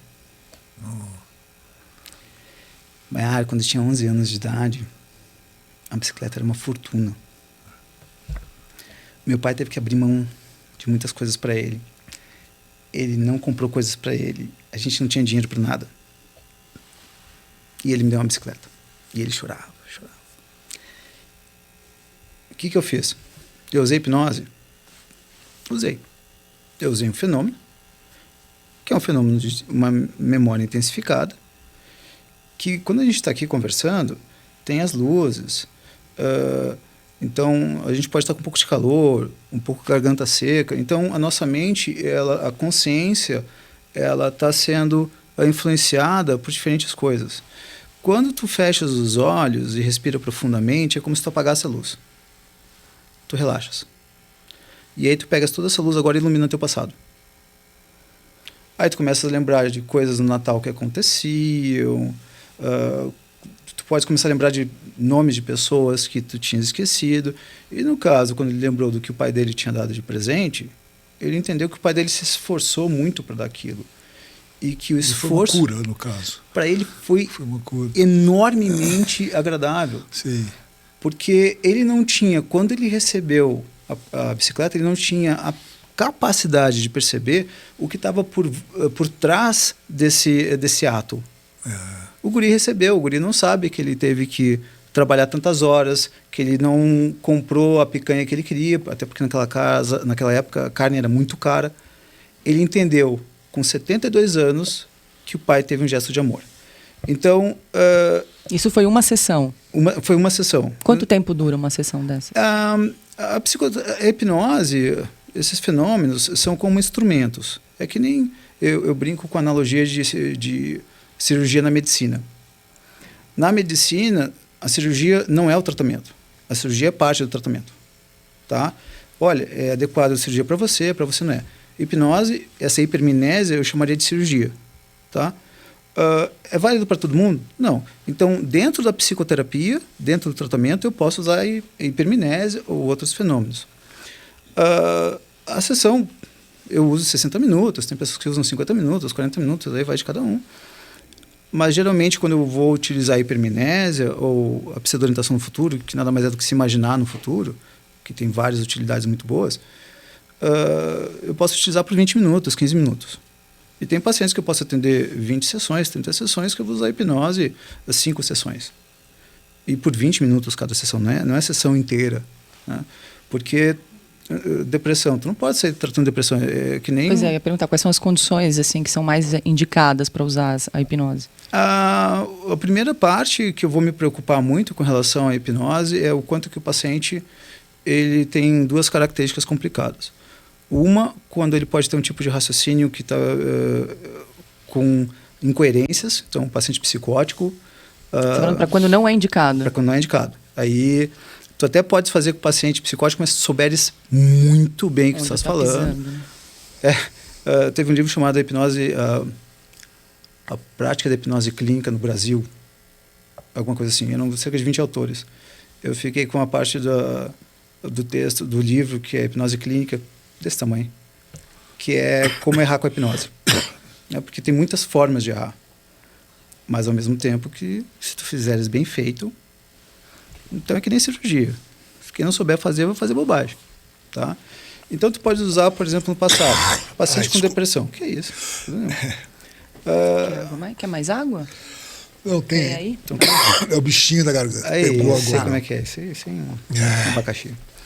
Então, a depressão. Então, vou cuidar primeiro se o paciente está com algum nível de transtorno psicótico ou traço psicótico. E o outro, quanto ele está com um pensamento suicida. Com esses 2 pacientes, eu vou evitar usar a hipnose no primeiro momento, né, e no segundo, e talvez eu nunca venha usar. Tá? Por quê? Pode acontecer um caminho sem volta? O que pode ter de efeito? Às vezes uma pessoa com pensamento suicida e tu faz hipnose com ela só vai tentar justificar mais o suicídio dela. Quer ver? Então eu vou lembrar do meu pai. Pois é, meu pai estava vivo, ele morreu. Lembro de coisas boas. Pois é, eu lembro de boas viagens. Elas acabaram, não tem mais. Lembro do seu filho, meu filho morreu também.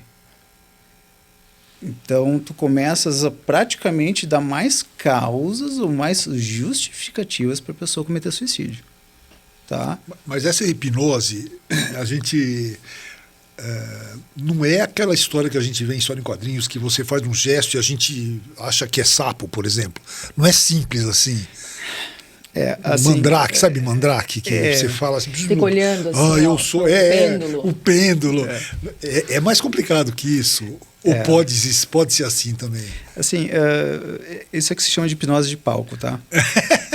Tá, isso não tem entendi. coisa alguma a ver com psicoterapia. Então, eu me lembro que eu estava nos Estados Unidos lá e fui assistir um show de hipnose. O cara fazia todo um show, tinha as mulheres que dançavam, luzes, e ele hipnotizava. Hipnotizar é provocar esses fenômenos. Tu podes fazer esse tipo de movimento, que seria, por exemplo, um signo-sinal. O signo-sinal é o nome que se dá para algum estímulo que provoque um efeito de algum fenômeno da hipnose. Então, por exemplo, o meu avô, ele era psiquiatra, ele era pediatra, ele foi aprender hipnose na Rússia, na década de 50. E lá ele usava muito, e tinha uma que ele gostava de usar, que é a Lua nasce na África 6h30, que era um signo-sinal que relaxava o cidadão. Signo-sinal seria o quê? Tipo um mantra? O signo-sinal é qualquer estímulo que se remeta a outra coisa, tá?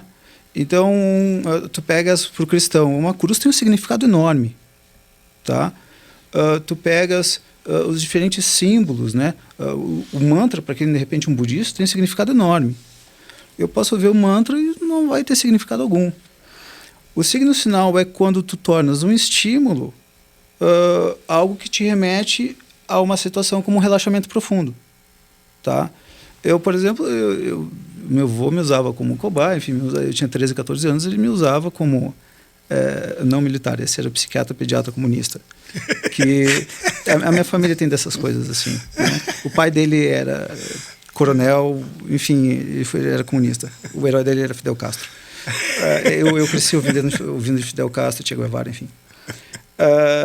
Então, ele foi atender um paciente que ia fazer uma cirurgia de fimose no pênis, e que a grande coisa era que, olha, quem faz a cirurgia de fimose, ter uma ereção pode ser doloroso. Então, ele acabou colocando, olha, você vai ficar, durante a hipnose, você não vai ter ereção, e pronto. Pô, eu precisava disso também, quando eu fiz. Eu me lembro, mas tem gente que não vai dar muito certo. É uma lembrança. Isso que eu ia perguntar, qualquer pessoa pode ser hipnotizável? A capacidade de hipnotizabilidade é proporcional ao quanto que cada um se concentra. Tá? Ao contrário que as pessoas pensam, é pessoa com mente fraca. Não, é o oposto. São pessoas com alta capacidade de concentração. Tá? Se eu colocar minha mão aqui na mesa e eu começo a pensar intensamente que ela está ficando analgesiada, que ela está dentro de um balde de água com gelo, daqui a pouco minha mão pode começar a ficar azul, tá? E com frio, e aí daqui a pouco tu passa isqueiro e eu não sinto coisa alguma, porque o teu corpo, ele responde à tua mente. A mente manda. A mente acaba nesse sentido mandando. O teu corpo vai estar sendo lesado. Depois que tu voltares da indução, tu vai sentir a dor, ou talvez até não, dependendo do que for colocado durante a hipnose. Só que o que acaba acontecendo é que, então, a questão acaba sendo como que cada pessoa vai usar a hipnose. Então, a Lua nasce na África 6h30. Tem uma vez que ele falou isso, o marido estava com a esposa e ele hipnotizou a esposa, dizendo para ele, toda vez que você ouvir a Lua nasce na África 6h30, você pode relaxar. Só que o marido ouviu. Aí pintou a situação de... estava em casa e o marido, a Lua nasce na África 6h30. E a mulher. Né? Então, acontece isso, tá? Mas, pô, eu dou um desconto pro meu avô, ele cometeu erros, né? Quer queira que não, década de 50 que ele foi aprender na Rússia, né? Vê lá... Outra época, não tinha tanta informação. Não tinha. E eram coisas novas nesse sentido. Então, o signo-sinal é isso, é uma coisa que se remete a outra coisa. Então, a pessoa pode relaxar, nasce na África 6h30, relaxa. Isso é muito bom para fazer com mulheres que vão ter filho. Tem dentistas que usam isso em trabalhos para extração de dente, tratamento de canal. Não todo mundo consegue atingir esses níveis. Tem pessoas que atingem níveis leves, outras vão ter níveis mais intensos. Contudo, quando tu vais para a psicoterapia, o nível leve é mais que suficiente. Não precisa fazer uma coisa que a pessoa... que tu provocas, praticamente todos os fenômenos, não vou entrar muito nesse mérito, mas os fenômenos religiosos, das pessoas verem coisas, receberem espíritos e afins, tu pode provocar isso com a hipnose. Porque na realidade é auto-hipnose aquilo tudo. E pode haver uma hipnose em massa? Pode. Do tipo a pandemia? que atingiu pessoas que ficaram, né, totalmente perturbadas e pareciam falar a mesma coisa. Você acha que pode ter acontecido isso? Não intencionalmente, talvez, mas pela própria situação. Vamos diferenciar algumas coisas aqui muito importantes. Transe é um estado intenso de concentração. Tá? É quando tu estás fazendo uma coisa e tu não ouves mais coisa alguma.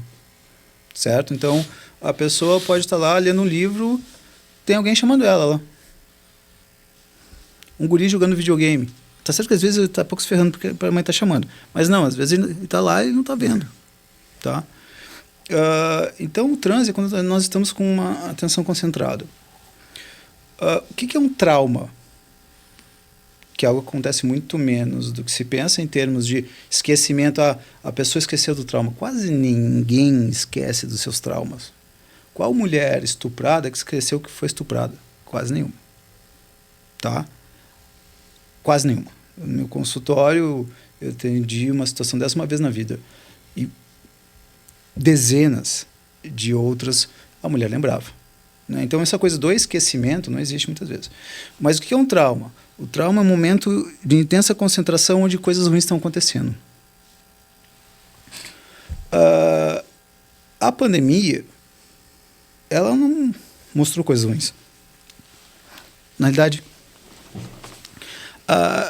o contexto da pandemia foi uma violência emocional diária. Não apenas pelo que estava acontecendo, mas como pela exacerbação do que estava acontecendo, no sentido de dar sempre uma linha apenas, sempre uma visão. A mídia é certamente um dos maiores poderes que existem, se não o maior poder de formação e educação que existe. Tá? Eu sou da época que tinha He-Man e She-Ra. Né? Thundercats, né? Eu tenho a força. Eu tenho a força, né? No final da She-Ra e do He-Man, sempre tinha alguém que vinha lá e falava a moral daquela história.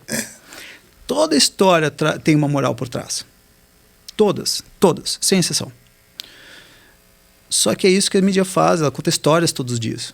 E dependendo do viés que ela der, tu pode esmagar ou tu pode libertar. Quando que tu esmagas? Quando tu falas que tem um problema aqui e você não tem o que fazer com ele. Então, é o seu governo que está fazendo isso, é a pandemia que está fazendo isso, é o fato de que muitas pessoas estão morrendo. E tudo isso é verdade, todas essas dores estão acontecendo, mas a pergunta é o que você vai fazer em relação a tudo isso, como você vai lidar bem com tudo isso.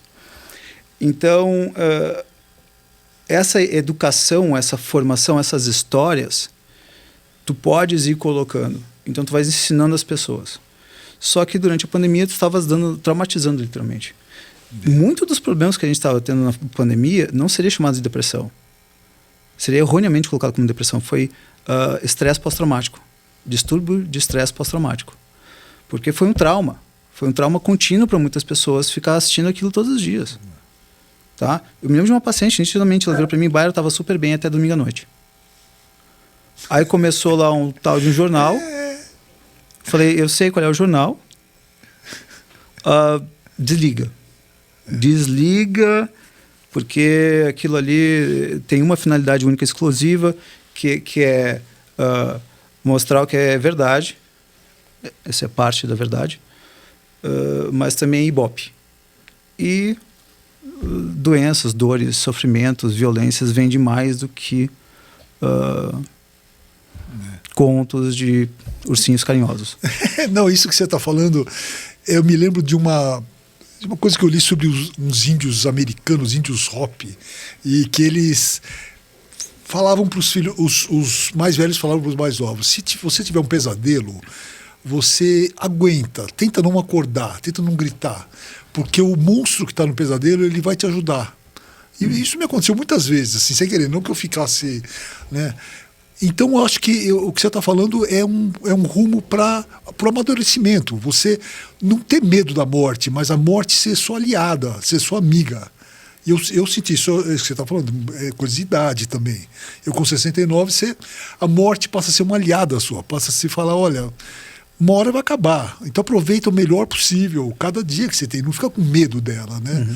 Eu acho que isso cabe para tudo, né? Perfeitamente. Montaigne, ele dizia que nós deveríamos ter um quarto cuja janela desce para o cemitério. Olha, legal. Né? Um dia vai ser você ali. Né? Ter a consciência. Né? Não precisa ser lembrado todos os dias desse jeito, né? Mas a morte, para mim, é a maior ou uma das maiores inspirações para a vida. Né? Quando a gente descobre que a gente vai morrer, quando a gente sabe, não quando a gente conhece. Quando a gente sabe que a gente vai morrer, a gente fala: como é que eu faço para viver bem até lá? Porque não tem o que a gente possa fazer contra a morte. Tá, tu pode virar natureba, tu pode sentar comer só comidinha, não sei das quantas, eu vou tirar...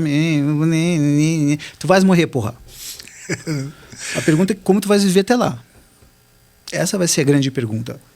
E então as pessoas têm que se perguntar: como que eu posso viver bem até o fim? E quando alguém morrer, horrível que a pessoa tenha morrido, mas o importante não foi tanto o fato de ela ter morrido, mas como ela viveu até lá. Como é que foi a vida? O meu pai morreu há cerca de 1 ano e meio, 2 anos, de câncer. Todo mundo preocupado com o Covid, e ele viu uma pinta preta crescendo na perna. Quando acabar a pandemia, AVC, era melanoma, afetou, ele morreu. Então, aí ele morreu, e eu me lembro de estar, eu fiz uma indução com ele no final da vida dele, ele estava no hospital, e aí eu comecei a pedir para ele fechar os olhos. Na realidade, foi uma indução que se chama de indução informal. Não é hipnose. É hipnose de olhos abertos, mas o paciente não precisa ficar sabendo. Porque é para o bem dele, eu não estou vendendo alguma coisa, a não ser saúde.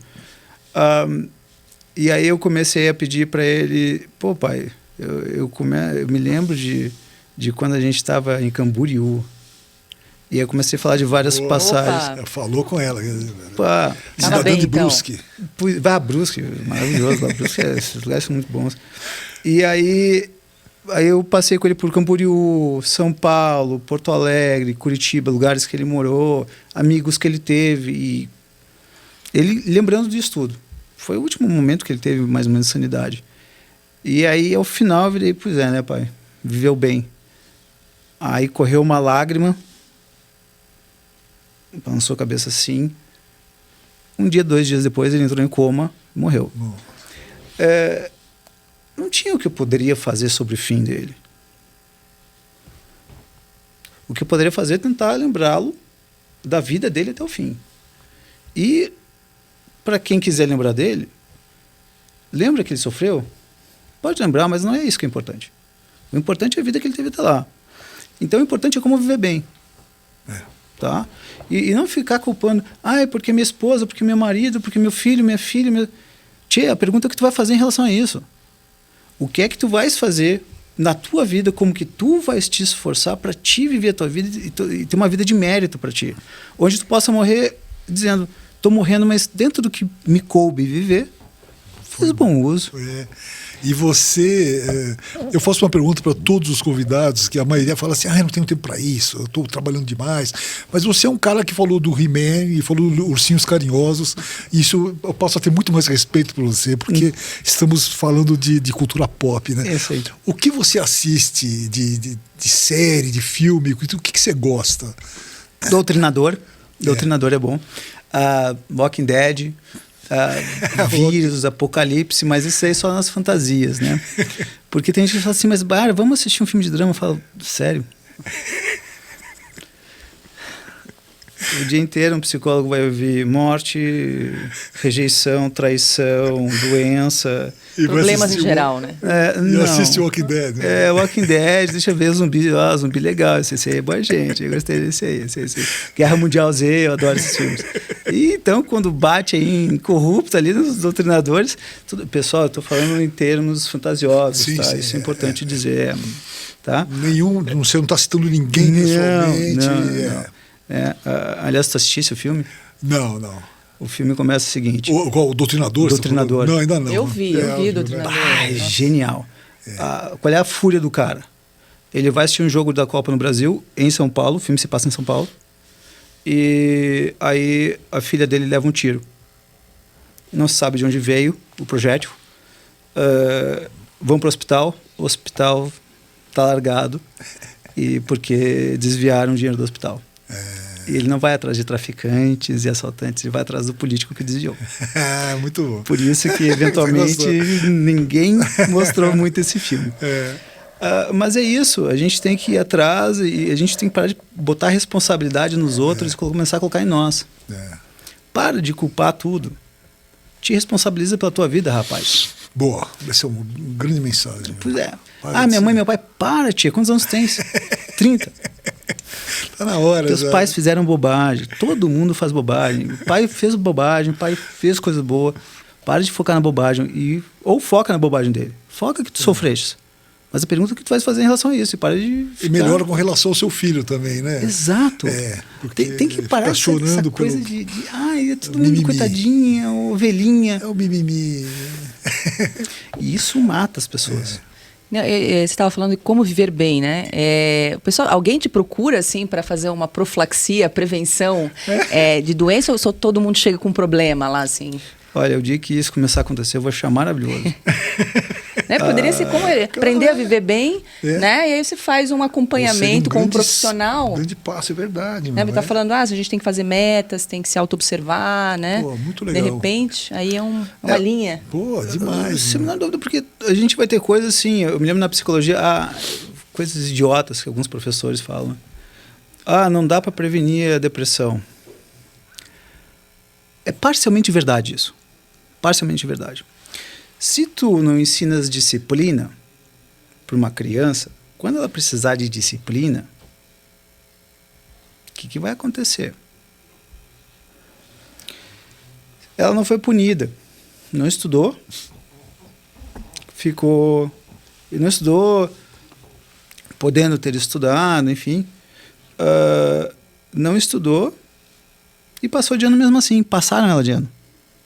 E quando chegar na faculdade, que não vão passá-la. Ou pior, a faculdade passa. E ela vai se transformar num profissional medíocre. A vida tem suas dificuldades. Não tem como a gente negar isso. Todos nós seremos ou somos traídos. E vamos parar com a coisa de pensar que traição é só homem e mulher. Tem pai que trai seu filho. Sim. Tem mãe que trai sua filha. E por aí vai, as traições elas acontecem. A pergunta é o que você vai fazer com essas dores. Tem dores inerentes à vida. Todo mundo vai morrer, a gente precisa aprender a lidar com o fato de que morreremos. Todos nós teremos que nos dedicar. Quanto que a gente já não teve que estudar? Quanto que a gente já não teve que lidar com o divórcio, ou lidar com separação de amigos, ou com solidão? Ensina as pessoas a lidarem com as dores da vida. Preparem as pessoas para lidarem com as dores da vida, não para viver essa vida de fantasia que é colocada aí, uma vida maluca. A vida não tá... Eu me lembro quando eu estava no final da faculdade de psicologia, falavam de uma sociedade. Essa sociedade não tem punição e não tem comportamentos coercitivos. Eu olhei assim, mas que coisa idiota. Isso aí é de uma... Essa comunidade não existe, que é uma comunidade de 20 pessoas. As crianças vão sofrer. A criança é a vida Instagram, né? Tudo é lindo, né? Tudo não tem nada. A vida dos filtros, né? Os filtros, tudo é maravilhoso, tudo, né? Eu sou bem sucedido, tira as rugas e tal. Pois mas eu acho que isso aí tem gerado mais ansiedade, né? Isso, porque o que os educadores queriam fazer, a intenção era boa, o efeito foi péssimo. Eles quiseram ensinar as crianças a terem uma boa autoestima, não criticando, não dando traumas, etc. Os educadores, linhas da educação, linhas da psicologia, não estou falando que são todos pedagogos, todos psicólogos, enfim. O que foi feito era que queriam tornar as pessoas menos traumatizadas e mais felizes. Essa foi a intenção. Só que eles confundiram isso com Harry Potter. Porque a vida tem dores todos os dias. Eu me lembro de um paciente que falou para mim, não, mas aqui dói. Ele disse assim, meu amigo, depois dos 30 dói todos os dias alguma coisa. A idade do condor, né? Pô, começa nos 30, só vai piorando. Nossa, bem-vindo ao time, meu amigo. Bem-vindo ao time. Ó, Maiara, a gente já passou faz tempo de 1h30, tá muito bom. A gente ficaria, né? Opa, o papo quando é bom a gente nem vê a hora passar, né? Quero avisar o pessoal de casa, inclusive, que se vocês começarem a sentir coisas estranhas, ter pensamentos, o Maiara fez certos gestos de hipnotismo. E vocês vão, pode ser que vocês sintam uma coisa meio estranha, começa a pensar. Subliminares, Pessoal, assim, não é verdade. Não é verdade. Por favor, não é verdade. Eu só aprendi a falar com as moças. Mas olha, aliás, é francês, Bayard, né? Deve ser Monsieur Bayard. É coisa de militar, assim. De militar, é o seu lado. Então, Bayard, muito obrigado pela sua presença, foi super legal. Realmente, a gente podia ficar aqui muito mais tempo. É um prazer. Assunto não falta, é a sua visão das coisas. Da mente, da alma, né? São importantes da gente As coisas mais conversar. profundas. Né? É muito legal. A gente fica muito em política e às vezes é bom ir em outra direção, pensar mais fundo, pensar né, mais Eu falo, sanidade mental já é um ativo em extinção. Enfim. Mais exigido do que em outras épocas da humanidade. Então, muito obrigado a você, obrigado a Paula. Opa, pela eu que presença, agradeço. Eu agradeço muito. Parceira. E obrigado a vocês que assistiram. Não se esqueçam, assinem a Oeste. O Bayard vai assinar logo mais, né? Eu já assinei, já mandei uma mensagem, já está assinado. Aqui por baixo, né? Você tava, não, já dei um toque disso. A gente está perdendo coisa importante. Então, assine a Oeste, porque a gente depende do seu apoio para continuar expandindo esse nosso projeto de imprensa independente e séria. Parabéns. Mais ou menos séria, a gente brinca muito também. Então, muito obrigado. Assine, inscreva-se no canal. Canal da Revista Oeste no YouTube. Para acompanhar nossos 3 programas e podcasts. E outros que virão. Outros que virão, vão vir muitos mais. Aliás, não é mais a Revista Oeste, hoje é uma corporação multimídia que em plena expansão. Aliás, parabéns, assim, porque como é difícil achar mídia séria. Nossa. Tá assim, difícil, mas isso aí deve ser propaganda, isso não é jornalismo. E você sabe que a gente nasceu em plena pandemia, né? Foi um grande desafio, assim. E a Oeste foi aquele veículo contra a corrente, ali, aquela voz dissonante. E olha, com muito orgulho, porque nós hoje podemos voltar 2 anos. O Paulo está desde o primeiro momento. Day one. E a nossa cobertura realmente, assim, contra a corrente, e a gente vê como a gente, né, bateu em certas teclas que hoje se mostram extremamente verdadeiras, né, reais, concretas. Então, muito orgulho aí de fazer parte dessa história. Parabéns pelo trabalho de vocês, porque de fato é difícil achar, assim, pessoas que querem o bem e fazer o bem feito sem ser super, né, politicado, propagandista. Muito obrigado. Tá legal. Obrigado pelo convite. Obrigado. Então, até a próxima, quarta-feira, 8h30, né? Que entra no ar. Fique de olho, clique no sininho e até a próxima.